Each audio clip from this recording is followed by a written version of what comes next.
dari pembahasan sebelumnya. Apa ya? Kali ini kita masih ngebahas seputar jurnal penyesuaian. Nah, kalau yang kemarin kakak itu kan ngebahas yang bagian pembayaran atau prepayment. Kalau pembayaran prepayment itu terdiri dari pendapatan yang diterima di muka sama beban yang dibayar di muka. Kalau kali ini kita ngebahasnya yang bagian accrual ya. Berarti kebalikannya dari yang kemarin. Nah, buat teman-teman yang belum sempat nonton video sebelumnya, bisa banget skip video ini, nonton dulu yang sebelumnya, nanti kembali lagi ke sini biar ada kelanjutannya, oke? Oke, kita langsung aja ya. Bahwa dalam penggunaan di jurnal penyesuaian yang metode accrual, di mana itu terdiri dari dua ya teman-teman. Di antaranya pendapatan yang belum diterima sama beban yang harus dibayar. Jadi itu logikanya seperti ini. Ini kan dinamakan pendapatan yang belum diterima. Jadi itu seperti ini. Kalau misalnya kita itu menyediakan jasa, ibaratnya itu jasa atau dagang untuk diperjualbelikan gitu ya. Kita jual sama orang, terus jasa kita udah berikan ke orang, contohnya jasa servis kendaraan. Orang sudah menikmati, tapi dia belum bayar. Nah, kalau yang belum bayar seperti ini masuknya ke kategori yang accrual, pendapatan yang belum diterima. Biasanya hal semacam ini tuh terjadi pada perusahaan-perusahaan yang basicnya besar, jadi itu restock. Orang ingin beli barang, jadi udah langganan gitu, udah beli, tapi bayarnya di belakang. Tuh masuknya seperti ini. Karena seorang akuntan itu mencatat di akhir periode. Jika sampai akhir periode barang yang dia beli itu belum dibayar, kita jurnal dengan cara seperti ini ya teman-teman. Ingat ya, kalau jurnal penyesuaian itu dibuat setelah neraca saldo. Dan ini tahap pertama untuk menuju tahap penghitungan laporan keuangan, oke? Nah, kali ini Kak Kun sudah nyediain contoh soal bagian pendapatan yang belum diterima. Bunyi jurnalnya seperti apa? Ayo kita lihat. Ya, di sini ya, bahwa pekerjaan, contohnya Kak Kun bacain ya. Pekerjaan konsultasi sebesar 10 juta belum sempat ditagih karena personil keuangan belum sempat mengirimkan faktur.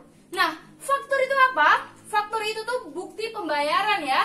Ibaratnya menarik, intinya kita tuh ingin bahwa dia itu harus membayar senilai sekian. Faktur itu dikeluarkan gitu ya. Nah, bunyi jurnalnya jika terjadi kasus seperti ini. Walaupun kasusnya berbeda, intinya teman-teman harus menganalisis bahwasanya kalau itu di logika masuk ke dalam pendapatan yang belum diterima, otomatis kalau kita bikin jurnal kan harusnya kas. Karena belum diterima, jadi kita buatnya piutang usaha. Seperti ini ya. Piutang usaha padanya pada apa? Pada pendapatan jasa. Kenapa Kak Kun bilangnya pada? Nah, dalam ilmu akuntansi kita menyebut debit sama kredit itu lebih enak.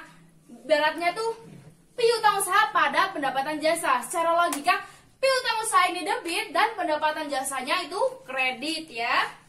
Piutang usahanya debit senilai 10 juta dan pendapatan jasanya juga senilai 10 juta. Jadi seperti itu teman-teman, jika teman-teman menemui soal yang bentuknya pendapatan yang belum diterima. Jadi ingat ya, bahwasanya kita telah memberikan jasa, kita telah memberikan barang ya kepada seseorang konsumen atau customer, namun di akhir periode mereka belum membayar. Jadi kita bikin jurnal penyesuaian. Kenapa? Karena kalau kita tidak bikin jurnal penyesuaiannya, bahwa nanti di laporan keuangan itu akan terjadi kehilangan, akan terjadi min atau plus. Nah, min atau plus itu bisa kita tutupi dengan jalan jurnal penyesuaian. Gitu ya teman-teman. Oke, sekarang kita masuk yang ke bagian kedua ya. Bagian kedua dari metode accrual itu ada yang beban yang harus dibayar.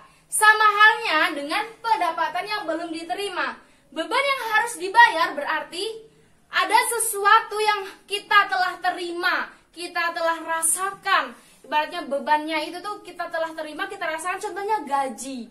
Contohnya apalagi listrik. Kita telah memakai dalam kurun waktu berapa bulan misalnya ya.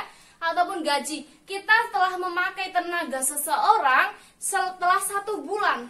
Tapi ternyata pembukuannya itu terjadi di tanggal yang tidak pas waktu dia masuk gitu contohnya ya, dari kesepakatan awal. Nah, contohnya terakhir pembukuan itu kan tanggal 30 misalnya. Nah, ternyata setelah tanggal 30 si A itu belum kita kasih gaji. Nah, karena dia sebenarnya harus digaji gitu kan, karena sudah masuk bulannya, jadi kita harus perlu menuliskan jurnal penyesuaiannya. Buktinya itu gimana jurnalnya seperti apa? Yuk kita lihat di contohnya, oke teman-teman. Di sini Kak Kun bacain contoh soal. Hampir mirip dengan logika yang baru saja Kak Kun sampaikan ya. Bahwasanya pada tanggal 30 Januari ada gaji yang belum dibayar senilai 5 juta. Berarti apa? Dia belum membayar gajinya kepada karyawan, padahal tenaga karyawan itu telah kita rasakan hasilnya. Kenapa kita sebut hasil? Karena kalau orang bekerja di tempat kita, otomatis kita butuh tenaganya, kita butuh pikirannya. Setelah dia sudah ibaratnya mengabdi kepada kita, kita sudah merasakan hasil dari proses kerja mereka, kita belum bayar, jadi kita bikin bunyi jurnalnya. Di dalam jurnal penyesuaiannya itu beban gaji pada utang gaji.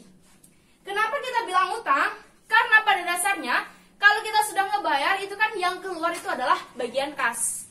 Karena kita belum ngebayar, akhirnya ini dimasukkan ke bagian utang. Dan akan kita bayar di periode awal gitu ya teman-teman. Bunyinya apa tadi?